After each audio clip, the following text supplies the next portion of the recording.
You're a civil rights and litigation attorney. You're joining me today on the show to discuss the George Floyd death while he was in police custody.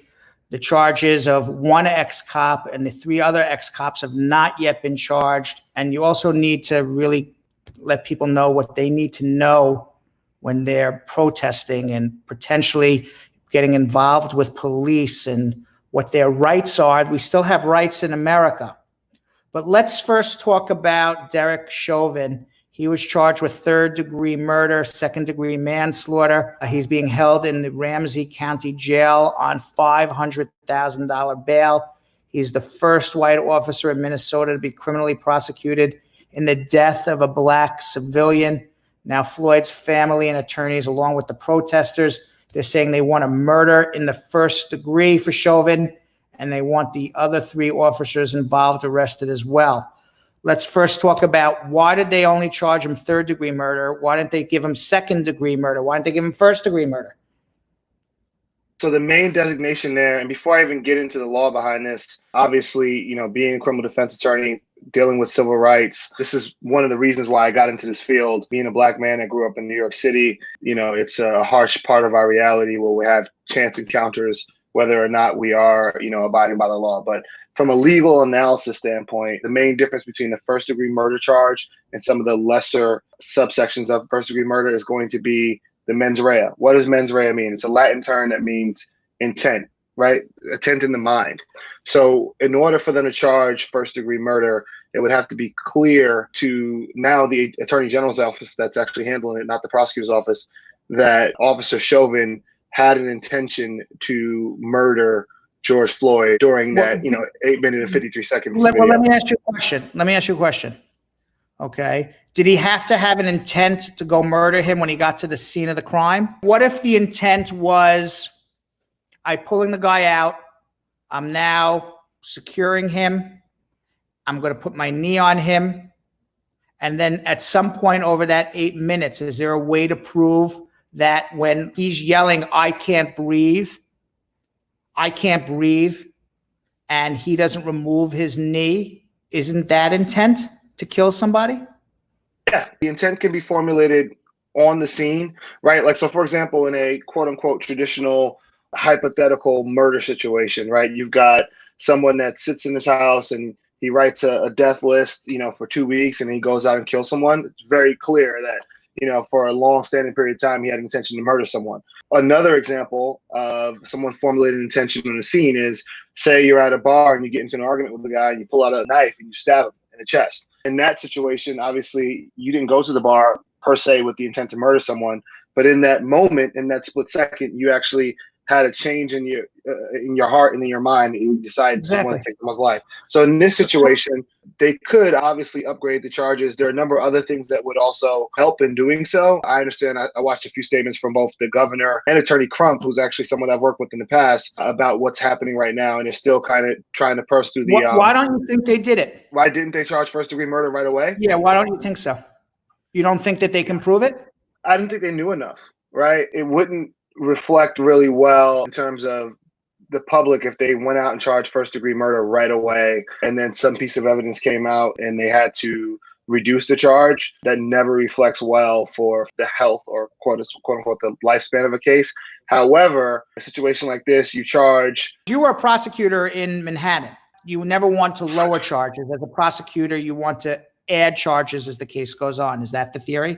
Generally, they'll charge, the police officers generally charge something, and then the DA's office, once they get a hold of the case, they'll charge either the same thing or something less, because they want to keep a bare bones. But I assume the DA got involved right away here. It wasn't, the police weren't charging him.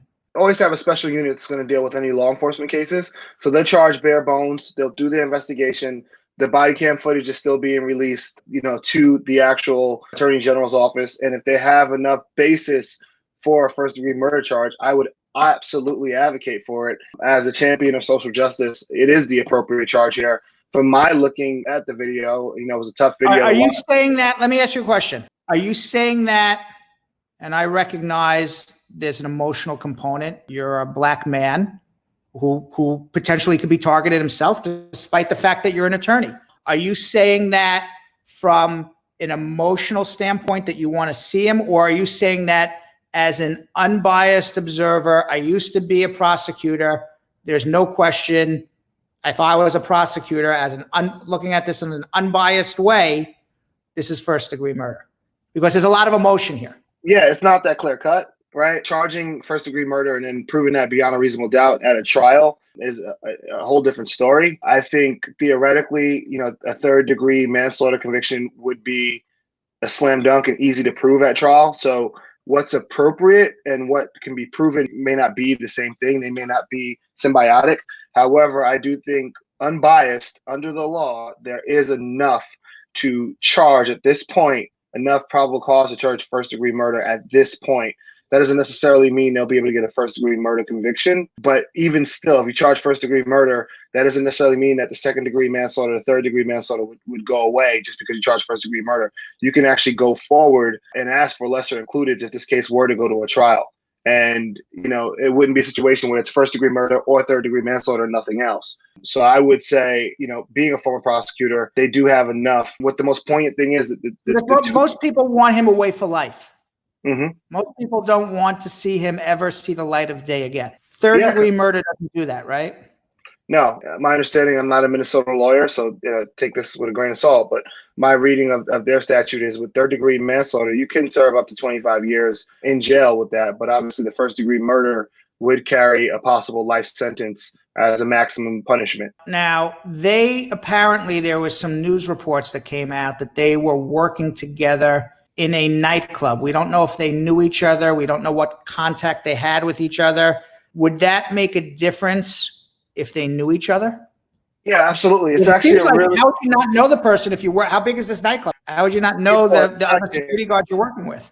When you work in security at a nightclub or security, anywhere really, there's got to be some level of communication if you're trying to ensure the safety of the patrons that are there. So there would have to be even a base level of communication or at least familiarity, right? We're dealing with a situation where Mr. Floyd, was a larger man.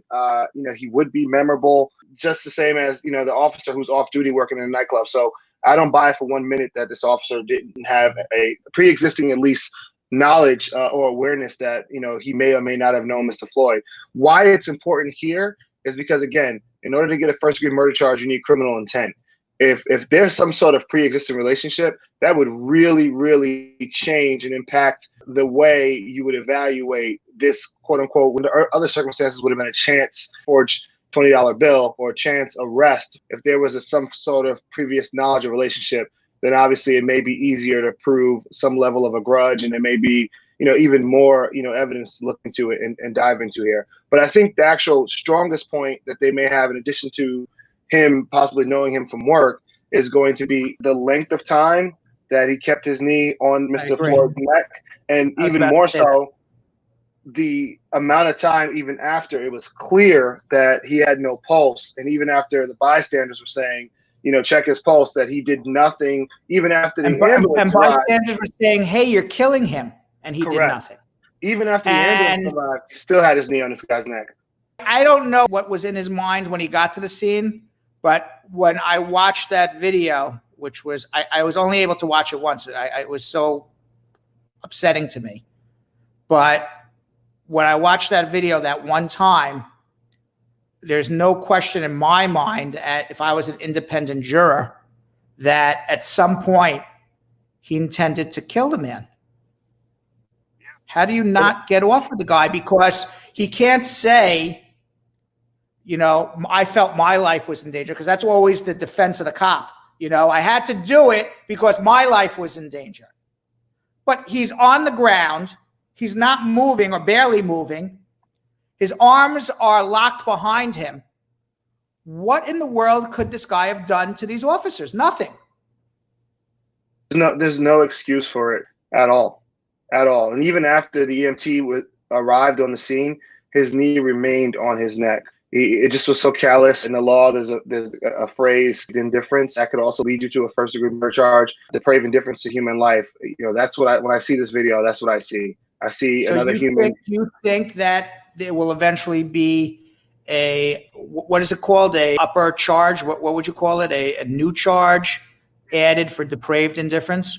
What I think What I would like to see, yes. Do I think it will happen? I mean, history has shown us it hasn't happened systemically, in our lifetime. But I do think that a lot of Americans of all races are kind of fed up with this situation. You and I spoke about this off air, I think, over the weekend, Brad, and we were saying this is kind of this, the straw that broke the camel's back for a lot of folks. So I hope I was even telling you, I said, I'm struggling to remember because there's so many black men that this happened to. And I'm a pretty educated man, and I follow, as anyone knows, I follow the news. I have a lot of opinions about it. I struggle to remember the names of all of them, which is really sad because I should, as an American, remember every last one of them who died. And I can't, and I'm upset at myself that I said, wow, it's so many. It's hard to remember all of their names, that it becomes callous that it happens so often. Become numb to it at a certain point. And then the fact that it wasn't just the officer that's been charged thus far, and I think this is the second part that the family wants in addition to the first-degree murder charge for this officer. Everyone would love to see the other officers charged as well. And that becomes... Well, why have they not been charged yet, do you think? I mean, you worked in the DA's office in Manhattan, so you understand the inside politics of all of this. What do you think, if you had to take a guess, what's the inside politics? What's going on there in Minnesota, inside the DA's office? Why these other cops haven't been charged yet? The chief of police, he was able to fire them within 24 hours. You're telling me you can't bring these cops in and charge them and then give them more charges down the line? Happens all the time. Absolutely. Absolutely. So in order to charge them, with some level of accomplice liability, there needs to be a showing that they contributed or substantially contributed to the actions of, in this situation, the main aggressor or the person that, was charged with the murder. That can be the other two officers, kneeling on George Floyd, which a lot of folks saw in the secondary video beyond the van. That could be. What about the officer? I think he's Tao. You see him there just kind of standing and watching. Yeah, that could be Officer Tao. Is there such a thing as a dereliction of duty to stop this guy, to stop the other officers from killing him? In the police handbook, there is, yes. Under civil law, obviously, there's going to be civil liability. It's a slam dunk against all four of them. Under criminal law, there's, in this situation with law enforcement, there's no direct charge for an inaction. But I would argue that his actions also contributed to, the entire situation. I think what this is going to come down to, and I heard new body cam footage today, where one of the other officers, and it hasn't been identified as to who, was saying to Officer Chauvin, I think, there's no pulse, and what should we do? And Chauvin tells them, just stay what you're doing. That may be the piece of evidence for whomever that officer is, to where, he didn't share the same intent that Chauvin did, because he's actually acknowledging that this is a human that they're on, and he's not breathing, and he's looking for guidance. I think that's going to be a really important factor, is hearing the commentary of those officers behind the truck. I think Tao was callous. His commentary, even as the guy was dying, was embarrassing. As a former prosecutor, as a human, I'd love to see all of them charged, frankly. They may be charged with different levels of crimes, but I do think it's appropriate for them all to be charged. All right. Now, let me ask you a question. Do you see, as the defense attorney, whoever that would be, for these cops, I could totally see them making a motion to get the case, is it possible, move the case out of Minnesota to a more favorable location because they're going to claim they can't get a fair trial? What do you think the odds of that happening are? If we're basing things on history, which in the law, that's generally how we do things with precedent, I think the odds and the chances are really high. Right? That's an easy argument to make. Emotions are obviously running extremely high right now. The fact that Officer Chauvin was moved to another prison already, the fact that this case got picked up by the AG's office versus the DA's office, they're already setting the stage and setting the tone to try to get to a county where they think, there can be unbiased jurors. But frankly, such county doesn't exist, right? If you're going to go to a county that you think is more of a, law enforcement empathizer, that doesn't help either. I think the case should stay with the citizens of the city where Mr. Floyd resided. Why don't you think it would help? I would help the defense going to a more county that's more pro-cop, no? They would help the defense for sure. But I'm talking about, just basic levels of justice. Where would a fair trial be?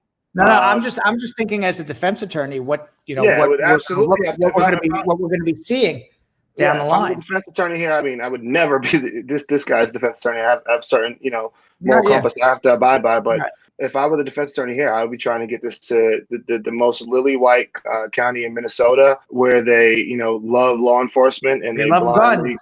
They love Exactly. guns, and their favorite show is Duck Dynasty. All right. One of our comments is Rosalie Messenger that said a Trump-friendly county. Yes, exactly. This past weekend, a senior New York Police Department official told CNN more than 340 people were arrested across New York City during protests that started Saturday and lasted through Sunday morning. What should somebody be doing? Because I know we have a lot of people getting arrested. Mostly, I would hope that most of the people who are getting arrested are there for the right thing. If you're getting arrested because you want to see change in America, what should you be doing? First thing I'll start with is protesting is a constitutional right to free speech, right to lawful assembly. So for those who think that it's unlawful to go out and protest, you're absolutely wrong. You have the right to absolutely protest. If for some reason law enforcement is going to be arresting you, it's got to be based on the theory that you are not complying with a lawful order. Cops can't just come around and tell you to disperse if you're lawfully. Well, we see the cops all the time just move forward, and whoever they run into, they knock them down and arrest them, right? We see that every day. I've seen that for 6 straight days now on the news. In a situation, 1000%. But if you do find yourself in a situation, number one, give us a call. Brad and I would love to give anyone that's exercising their constitutional right, come talk to us, call us, it's free.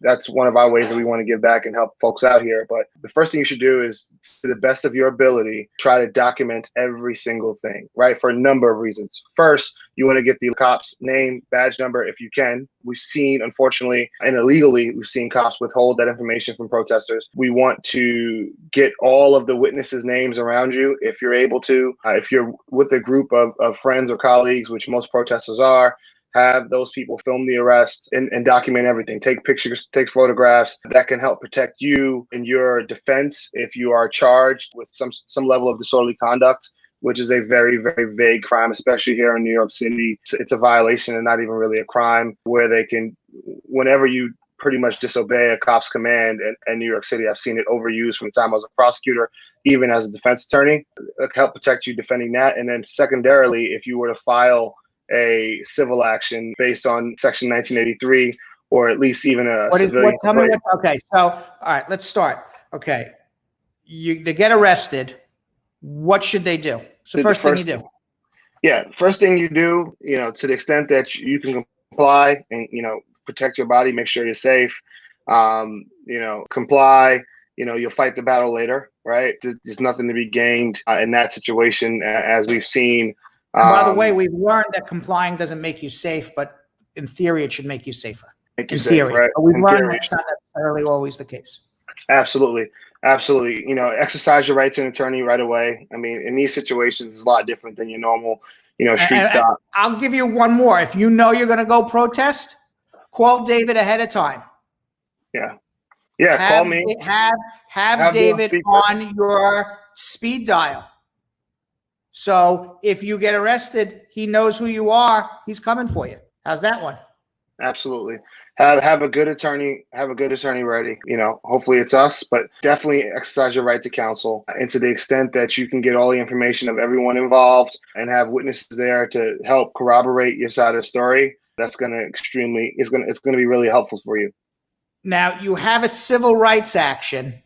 Mm-hmm. Only if your case is dismissed. So if you plead guilty to something, even a disorderly conduct, there goes your civil rights action, right?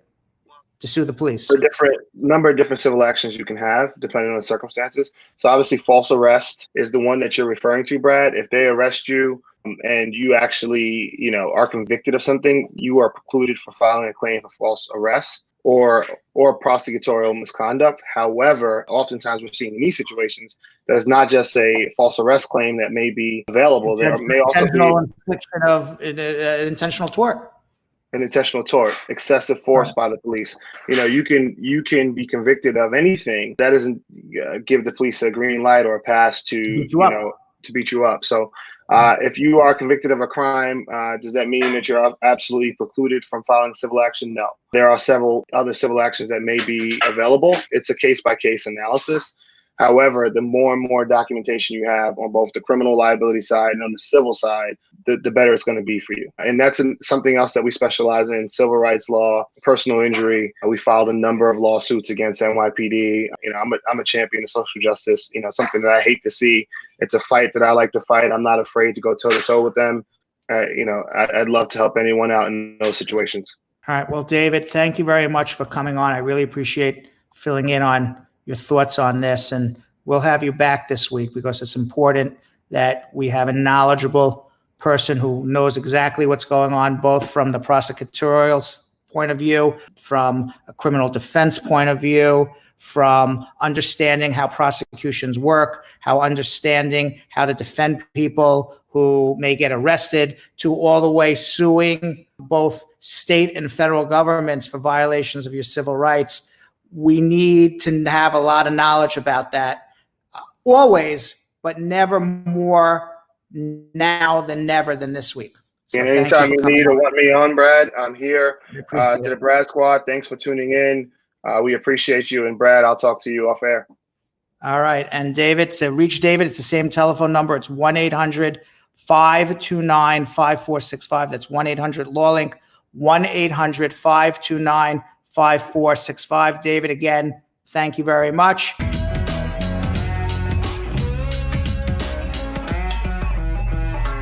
Thanks for watching. For more Brad Show Live, like and subscribe to our YouTube channel.